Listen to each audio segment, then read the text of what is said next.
Hi guys! Ang i-share ko ngayon ay laing with gabi. Ayan.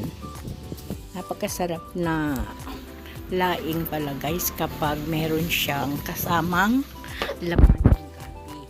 Ayan, pinalatan na natin yung ating gabi.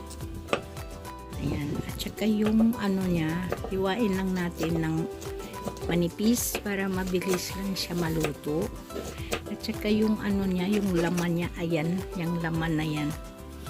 Di yung bandang itaas sa laman. Ayan, balatan natin. Kasi kung hindi daw yan mabalatan ay magiging makati. Makati daw yan, kaya ayan, balatan natin at iwain lang din ng manipis na pagkahiwa para mabilis lang siya maluto. And then, ito yung kumpletong ingredients. May kaunting baboy siya at binilahan ko siya ng dahon para magiging laing. Diba? Masarap.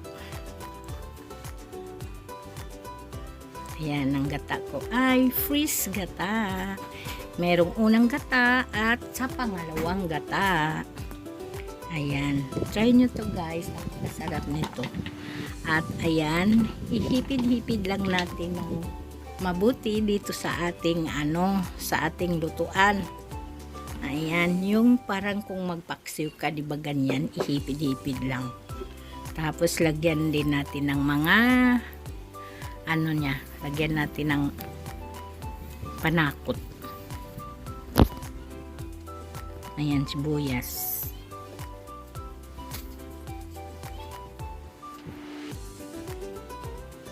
Tas kamatis.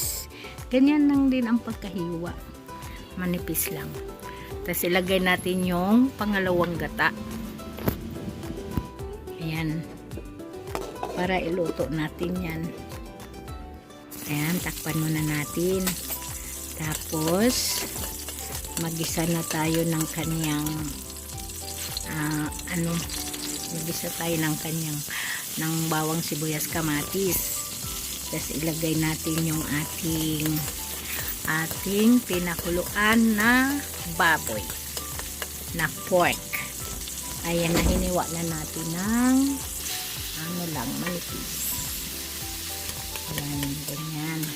Kasi igigisa lang ng mabuti. Ayan. Gisa-gisa lang ng mabuti. At kung medyo brown na siya, lagyan na natin siya ng ayan, ilalagay na natin yan ang ating ilagay na natin doon sa baboy. Ihalo-halo na natin siya, ang baboy at saka yung laman ng gabi. Ayan, halo-halo lang natin. Tsaka kung na siya, okay na siya, malambot na. Ayan, lagay na natin yung ating dahon at saka sili.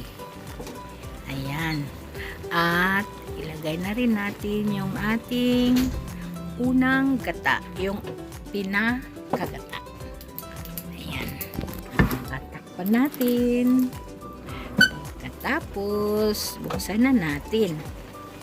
Ayan, after mga 3 minutes, ayan,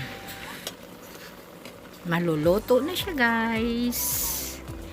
Ayan, kung nagustuhan nyo guys, don't forget to like and share and mag-subscribe sa aking YouTube channel. Ayan, bye and God bless.